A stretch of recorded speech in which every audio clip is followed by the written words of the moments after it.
Dès qu'ils se furent tous rangés, chacun près de son chef, les Troyens s'avancèrent en criant tels des oiseaux. On eût dit de ces cris que poussent vers le ciel les grues, lorsque, fuyant l'hiver et ses averses de déluge, elles s'envolent en criant jusqu'au fleuve océan. Elles vont porter le massacre et la mort aux Pygmées et leur offrir, au point du jour, un combat sans merci.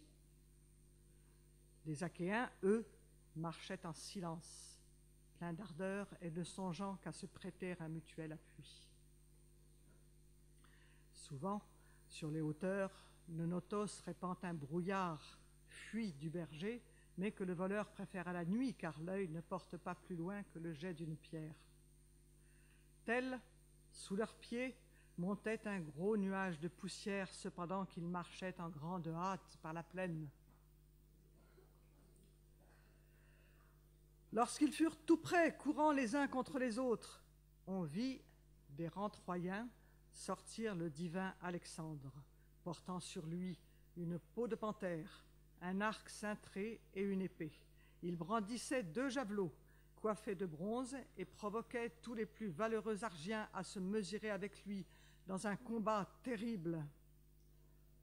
À peine Ménélas, chéri d'Arès, l'avait-il vu sortir des rangs et s'avancer à longues enjambées, qu'il jubila, tel un lion qui trouve sur sa route un gros cadavre. Cerf ramé ou bien chèvre sauvage, quand la faim le tenaille. Il le dévore à pleines dents, sans craindre les assauts des chiens vifs et des gars robustes. Ainsi jubila Ménélas quand il vit Alexandre beau comme un dieu. Il croyait bien se venger du coupable. Aussitôt de son char, il sauta, tout armé, à terre. Alexandre, beau comme un dieu, l'avait à peine vu paraître au premier rang, que son cœur fut saisi d'effroi. Il revint vers les siens pour se dérober au trépas. Quand un homme aperçoit au fond d'une gorge un serpent, il se redresse et fuit. Un long frisson parcourt ses membres, il tourne bride et la pâleur s'empare de ses joues. Ainsi se perdit dans la masse des Troyens altiers, effrayé par l'Atride, Alexandre beau comme un dieu.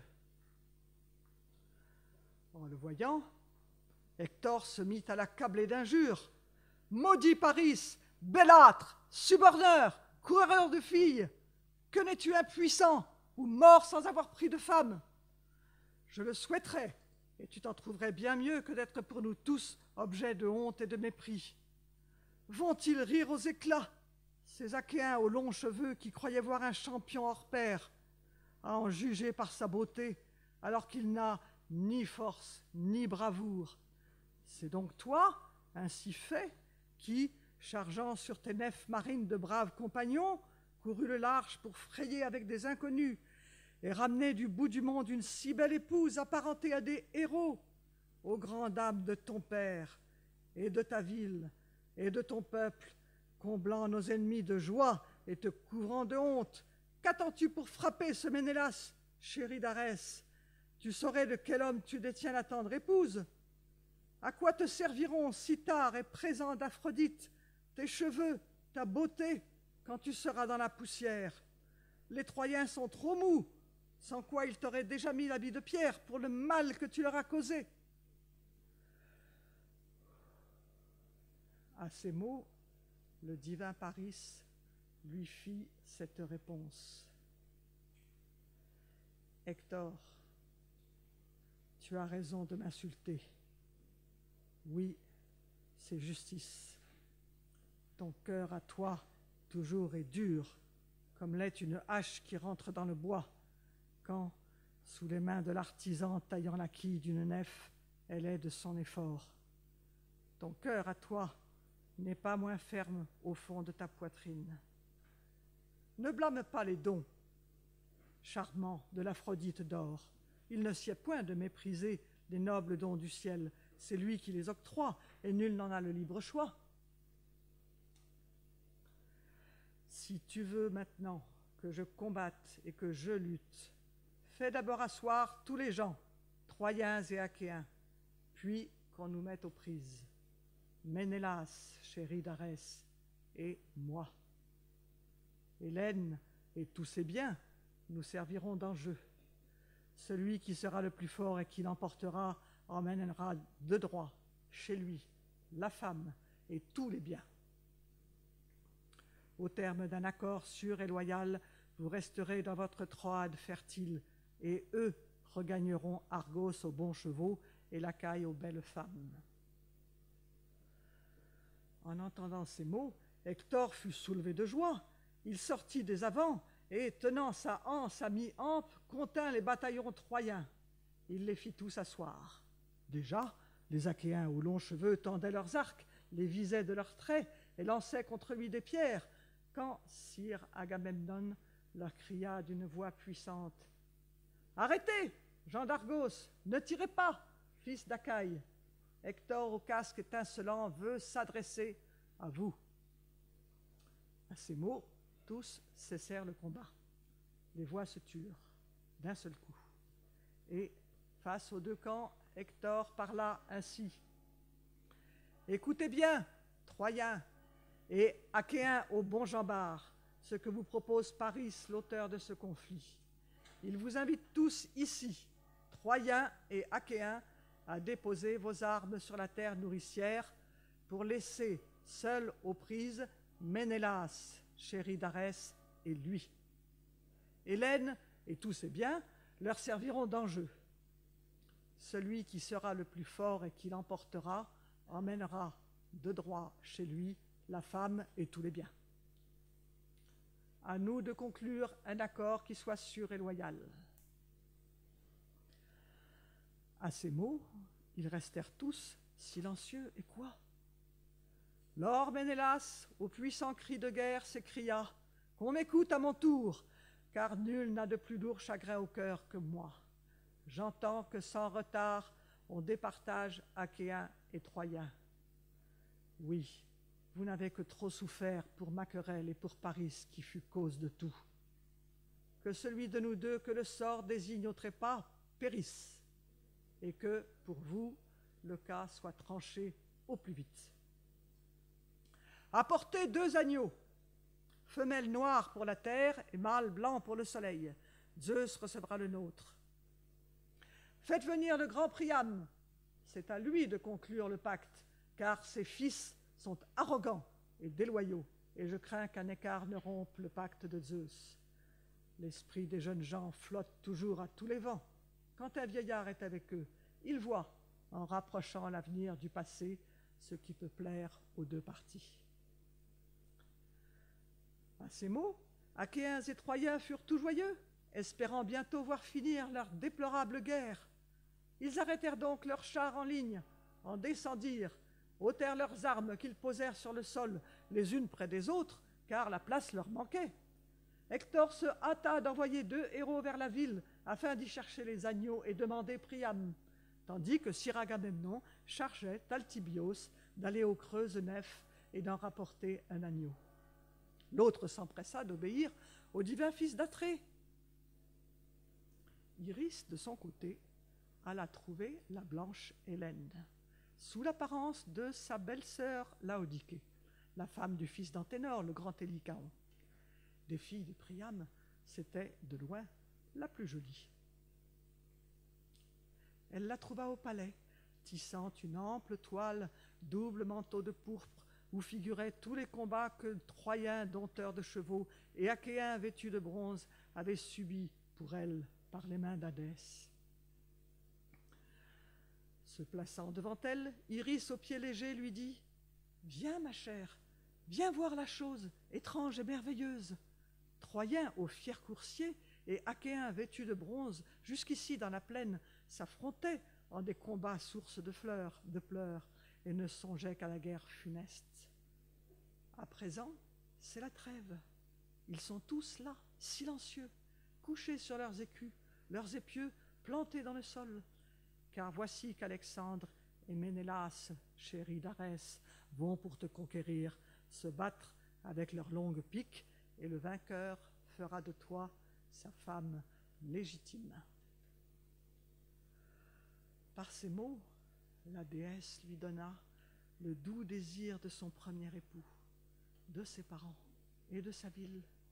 Hélène, aussitôt, se couvrit d'un long voile brillant et sortit de sa chambre en répandant de tendres pleurs. Elle n'était pas seule. 2 servantes la suivaient, Étrée, la fille de Pitthée, et Clymène aux grands yeux. Elles se trouvèrent bientôt devant les portes Skées. Pendant ce temps, le vieux Priam, Panthos, Timoéthès, Lampos, Clytios, Icétaon, se rejeton d'Arès, où Calégone et Anténor, grands sages tous les 2, siégeaient en qualité d'anciens devant les portes Skées. Leur âge les tenait loin de la guerre, mais c'étaient de beaux parleurs, on eût dit des cigales sur un arbre, remplissant les bosquets de leur voix douce comme lys. C'est ainsi que les chefs troyens siégeaient sur les remparts. Comme ils voyaient Hélène qui montait le rempart, ils dirent à voix basse entre eux ces paroles ailées. « Ne blâmons pas, Troyens et Achéens au bon Jambard, s'ils souffrent depuis si longtemps pour une telle femme. On jurerait en la voyant que c'est une déesse. Mais malgré ses appas, qu'elle reparte avec sa nef et ne nous porte plus malheur à nous et à nos fils. »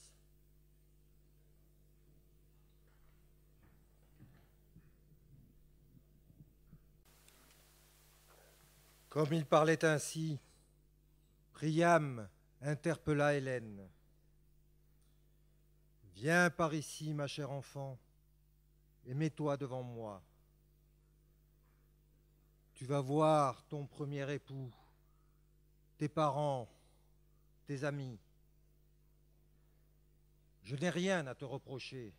Les dieux seuls ont tout fait qui ont lancé les Achéens dans cette guerre affreuse. Dis-moi, veux-tu le nom de ce guerrier prodigieux? Quel est-il donc, ce guerrier achéen, si noble et si grand? Il en est de plus grand qui le dépasse de la tête, mais d'aussi beau que lui, certes, je n'en ai jamais vu, ni d'aussi imposant. Il a tout à fait l'air d'un roi. » Et la toute divine Hélène à ces mots répondit. Père, j'ai devant toi autant de respect que de crainte. Que n'ai-je préféré la mort cruelle au lieu de suivre ici ton fils, abandonnant ma maison, mes parents, ma fille si chérie et mes compagnes bien-aimées. Il n'en fut rien. Aussi, je me consume dans mes larmes. Mais puisque tu me le demandes, je te répondrai. Cet homme, c'est le tout-puissant Atride Agamemnon, à la fois prince de haut rang et robuste guerrier, et mon beau-frère, à moi la chienne, si je n'ai rêvé. À ces mots, tout émerveillé, le vieillard s'écria. Ô bienheureux Atride, enfant choyé de la fortune, en as-tu plié sous ta loi de jeunes Achéens? Un jour déjà, c'était dans la Phrygie au bon vignoble. J'ai vu des masses de Phrygiens aux coursiers frémissants. C'étaient les gens d'Autrée de la divine Mygdon qui avaient établi leur camp au bord du Sangarios. Étant leur allié, j'étais venu grossir leur nombre le jour où l'on vit arriver les mâles Amazones. Mais qu'était-ce à côté des Achéens aux yeux mobiles? Là-dessus, le vieillard, voyant Ulysse, demanda. Et celui-là, dis-moi, ma chère enfant, qui donc est-il? Il a bien la tête de moins qu'Agamemnon l'Atride, mais il a l'air plus fort de la poitrine et des épaules. Il a couché ses armes sur la terre nourricière et va, comme un bélier, passant ses hommes en revue.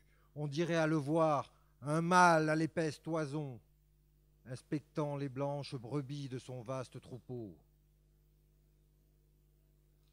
À ces mots, la fille de Zeus, Hélène, répondit. Cet homme est le fils de Laërte, Ulysse l'Avisé. Il a grandi dans le pays d'Ithaque au sol rocheux, expert en ruses de tout genre et subtiles pensées. À ces mots, le sage Anténor la regarda et dit : « Ah, femme, qu'il est vrai le mot que tu prononces là. Ces bords ont déjà vu naguère le divin Ulysse. C'est pour toi qu'il venait. Et Ménélas, chéri d'Arès, l'accompagnait. Je leur fis les honneurs de ma maison, et je connais donc leur stature et leur subtilité. Tant qu'ils étaient debout parmi les Troyens rassemblés, Ménélas l'emportait sur lui de ses larges épaules. Mais une fois assis, Ulysse avait plus de prestance. Quand on les entendait tramer leurs mots et leurs idées, Ménélas, il est vrai, parlait avec beaucoup d'aisance, brièvement, mais avec force. Il ne s'égarait pas en vains discours, bien que ce fût le plus jeune des deux. Et quand Ulysse l'Avisé à son tour se dressait, il restait planté là, sans détacher ses yeux de terre. Et au lieu d'agiter son sceptre en arrière, en avant, il le tenait bien droit et ne semblait savoir que dire, comme un qui boude ou n'a plus tout à fait sa tête à lui. Mais dès que sa voix forte jaillissait de sa poitrine et que les mots tombaient comme en hiver, flocons de neige, aucun mortel ne pouvait plus lutter avec Ulysse. Et ce n'était plus tant pour sa beauté qu'on l'admirait. Après cela, voyant Ajax, le vieillard demanda : « Et celui-là, ce guerrier achéen si noble et grand, qui dépasse les autres de la tête et des épaules ?» Et la toute divine Hélène au long voile lui dit : « C'est le prodigieux Ajax, rempart des Achéens. Et là, au milieu des Crétois, se dresse comme un dieu Idoménée, avec les chefs crétois autour de lui. Celui-là, c'est souvent que Ménélas, chéri d'Arès, l'hébergea dans notre palais quand il venait de Crète. Je les aperçois tous, les Achéens aux yeux mobiles. Je peux fort bien les reconnaître et te dire leurs noms. Deux rangeurs de guerriers, pourtant, échappent à ma vue. Castor, le dompteur de chevaux, et Pollux, le lutteur, ces deux frères jumeaux que ma mère m'avait donnés. Ont-ils voulu rester dans l'aimable Lacédémone, ou sont-ils venus sur leur nef marine jusqu'ici et se refusent-ils à s'enfoncer dans la mêlée par crainte des mots durs et infamants dont on m'abreuve ? Elle dit, mais cela, déjà la glèbe nourricière les retenait au sol natal, dans leur Lacédémone. Les héros cependant portaient les gages par la ville. 2 agneaux, et le vin joyeux, ce doux fruit de la terre mis dans une outre en peau de chèvre. Et le héros Idée portait un cratère brillant, avec des coupes d'or. S'approchant de vieillard, il l'exhorta de cette sorte. « Debout, fils de Laomédon, tous les chefs te réclament, Troyens aux fiers coursiers et Achéens vêtus de bronze. Descends donc dans la plaine et scellez un pacte fidèle. Après quoi, Alexandre et Ménélas, chéri d'Arès, viendront se disputer la femme avec leurs longues lances, et aux vainqueurs iront de droit la femme et les trésors. Au terme d'un accord sûr et loyal, nous resterons dans notre Troade fertile, et eux regagneront Argos aux bons chevaux et l'Achaïe aux belles femmes. » À ces mots, le vieillard frémit, Il ordonna aux siens d'aller lui atteler un char. Cela fut vite fait. Alors il y monta, tira les rênes en arrière, et Anténor se plaça près de lui sur le beau char. Tous deux foncèrent vers la plaine par les portes Skées. Sitôt venus parmi les Troyens et les Achéens, ils descendirent de leurs chars sur la glèbe féconde, puis ils gagnèrent l'intervalle entre les deux armées. Lors, Agamemnon, gardien de son peuple, se leva, ainsi qu'Ulysse la visée. Les superbes héros portèrent les gages promis aux dieux. On mélangea le vin dans le cratère, et l'on mouilla les mains des rois.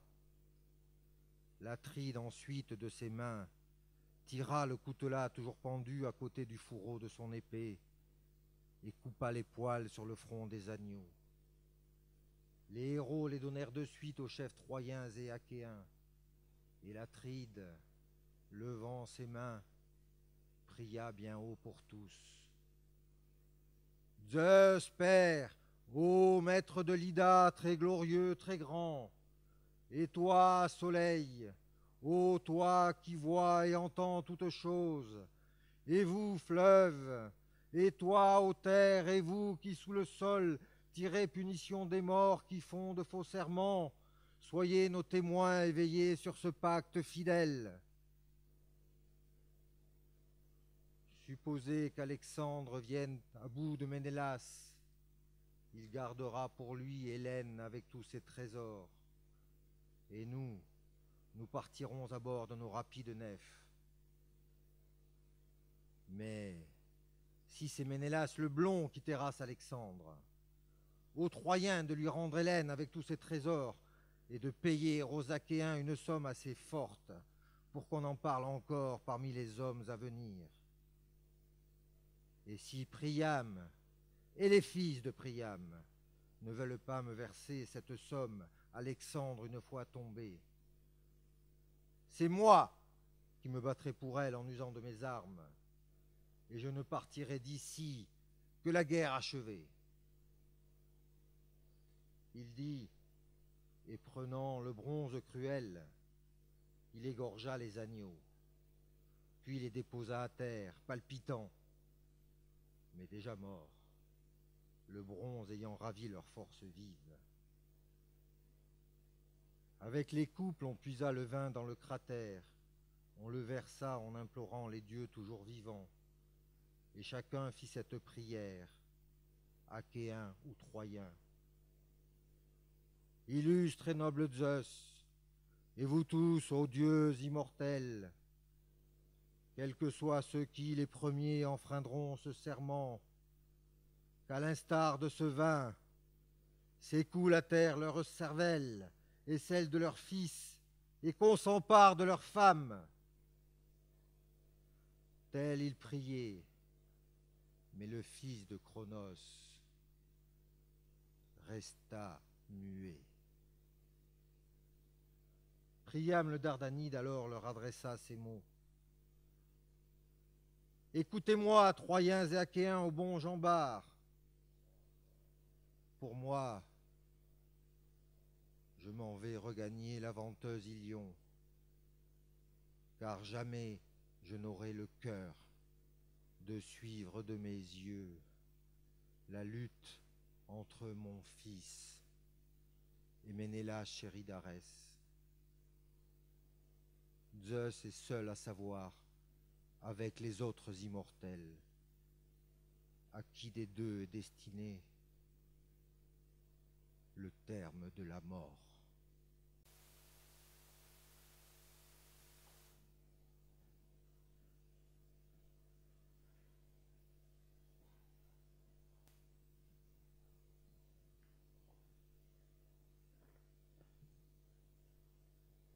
Lors, le divin Priam posa les agneaux sur son char. Puis lui-même y monta, tira les rênes en arrière, et Anténor se plaça près de lui sur le beau char. Tandis qu'il tournait bride et repartait vers Ilion, Hector, fils de Priam, ainsi que le divin Ulysse mesuraient le terrain. Ce travail une fois fini, ils mirent les sorts dans un casque en bronze et l'agitèrent pour savoir qui des deux lancerait la première pique. Tous prièrent alors, et tendant les mains vers les dieux et dans les rangs troyens et achéens, chacun disait « Zeus Père, ô maître de l'Ida, très glorieux, très grand, fais que celui des deux qui provoqua tous ces ennuis entre nos peuples meure et plonge au royaume d'Hadès, et laisse-nous conclure un pacte d'amitié fidèle. » Hector, au casque étincelant, secoua donc les sorts, tête tournée, et celui de Paris vola dehors. Les gens s'assirent tous en rang, ayant à côté d'eux leurs coursiers aux pieds prompts et leurs armes resplendissantes. Le divin Alexandre, époux d'Hélène aux beaux cheveux, se couvrit aussitôt le corps de ses plus belles armes. À ses jambes, d'abord, il fixa ses belles cnémides, que rattachaient aux pieds des couvre-chevilles d'argent. Puis, de son frère Lycaon, il passa la cuirasse autour de sa poitrine et l'ajusta à sa mesure. Sur son épaule, ensuite, il jeta son épée en bronze à clous d'argent, ainsi qu'un bouclier robuste et grand, et sur son chef altier posa un casque bien ouvré, garni de crins, dont le panache flottait, effrayant. Enfin, il prit sa forte pique, adaptée à sa main. Le vaillant Ménélas, de son côté, s'arma de même. Dès qu'ils se furent équipés à l'écart de la foule, ils vinrent se placer entre Troyens et Achéens, le regard si terrible qu'à les voir, tous ils frémirent, Troyens aux fins coursiers et Achéens aux bons jambards. Sur le terrain tracé, l'un près de l'autre, ils s'arrêtèrent, en agitant leurs piques dans un même élan de haine. Paris commença par lever sa longue javeline et atteignit le fils d'Atrée à son écu bien rond. Mais loin de le briser, la pointe en bronze se tordit sur le puissant écu. Alors l'Atride Ménélas s'élança, le bronze à la main, en invoquant Zeus Père. « Ô grand Zeus, laisse-moi punir le divin Alexandre qui le premier me porte à tort. Dompte-le sous mon bras et fais que chacun tremble jusque dans les temps futurs de nuire à l'hôte qui l'aura reçu comme un ami. » À ces mots, brandissant sa longue pique, il la lança et atteignit le Priamide à son bouclier rond. La forte pique pénétra l'écu étincelant, enfonça la cuirasse bien ouvrée et, pénétrant de part en part le long du flanc, déchira la tunique. Mais l'autre se baissa, parant ainsi le coup mortel. L'Atride, dégainant alors son glaive à clous d'argent, frappa d'un coup sur le cimier du casque. Mais son arme s'y brisa en plusieurs éclats et lui tomba des mains. L'Atride alors gémit, les yeux tournés au vaste ciel. « Ah, Zeus, Père, il n'est point de Dieu plus funeste que toi, moi qui pensais punir Paris par sa méchanceté. Voici que le fer dans mes mains se brise et que mon bras a décoché ma pique en vain. Je ne l'ai pas blessé. » Il dit, et le prenant d'un bond par son casque touffu, l'entraîna d'une volte vers les Achéens guettrés. La belle bride, qui tenait le casque verrouillé à son menton, l'étrangla le cou délicat de l'homme. Et sans doute eût-il réussi pour sa plus grande gloire, si Aphrodite, de son œil perçant, ne l'avait vu. Elle rompit la bride, faite avec le cuir d'un bœuf, et sa puissante main ne traîna plus qu'un casque vide. Le héros fit voler ce casque et le jeta parmi les Achéens guettrés. Ses gentils compagnons le prirent, et lui se rua sur Paris, brûlant de le tuer de sa pique d'airain. Mais Aphrodite l'enleva, pur jeu pour elle, mit sur lui une nuée épaisse et le déposa dans sa chambre au suave parfum. Puis elle s'en alla chercher Hélène et la trouva sur le haut des remparts dans un grand cercle de Troyennes. Alors, secouant par un coin son voile parfumé, elle l'interpella sous les traits d'une vieille femme, d'une fileuse, qui dans les temps de Lacédémone lui apprêtait de beaux atours et l'aimait tendrement. C'est sous ces traits que lui parla la divine Aphrodite. « Suis-moi. Paris est là qui te réclame auprès de lui dans sa chambre. À le voir sur son lit richement orné, beauté brillante et bien parée, on ne dirait jamais qu'il revient du combat, mais bien plutôt qu'il se prépare pour le bal ou qu'il se repose après l'avoir quitté. » À ces mots, elle émut le cœur d'Hélène en sa poitrine. Elle reconnut la déesse à sa gorge superbe, à sa poitrine désirable, à ses yeux rayonnants, et, prise de frayeur, elle lui parla en ces termes. « Ah, folle, pourquoi ce besoin de toujours me leurrer? Est-il dans la Phrygie ou dans l'aimable Méonie d'autres riches cités où tu prétends me conduire, pour peu que là aussi quelque mortel ait su te plaire?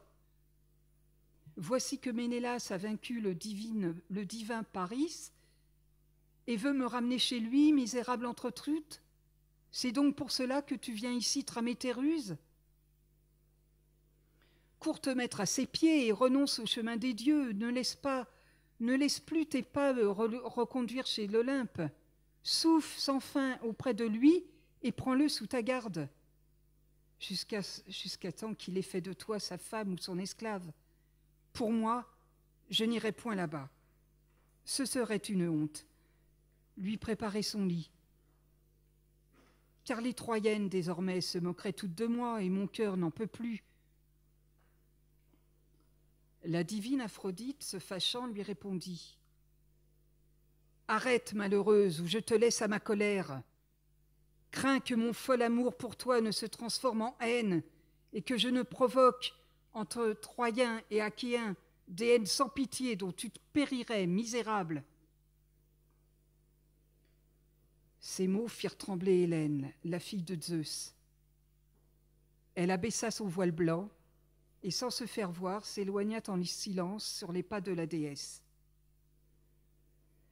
Comme elles arrivaient au riche palais d'Alexandre, les servantes reprirent leur ouvrage en grande hâte, et la divine Hélène regagna sa haute chambre.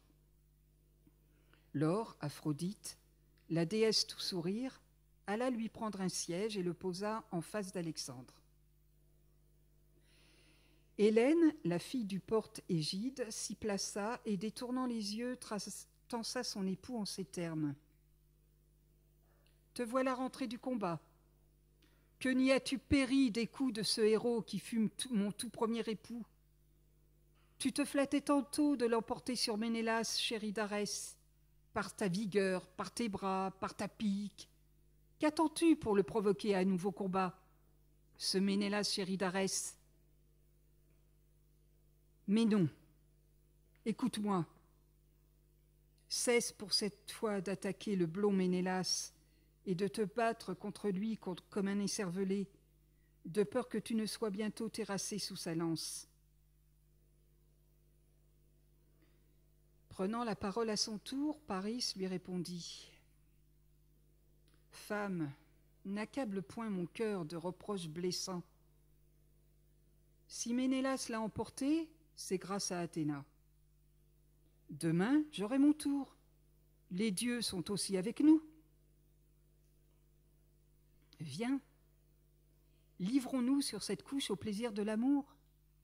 Jamais encore pareille ardeur n'a envahi mon âme, même quand, t'arrachant à l'aimable Lacédémone, je t'emmenai de force à bord de mes rapides nefs et que nous nous unîmes dans l'îlot de Cranaé. Tant je t'aime à cette heure et je me sens fondre de désir. » Lors, il gagna le lit et son épouse le suivit. Cependant qu'ils dormaient tous deux dans le lit ajouré, l'Atride s'avançait parmi la foule, tel un fauve, cherchant partout à découvrir le divin Alexandre. Mais aucun des Troyens ni des illustres alliés ne put le désigner à Ménélas chéri d'Arès. Personne, en le voyant, ne l'eût caché par amitié, car il était haï de tous, comme le noir trépas.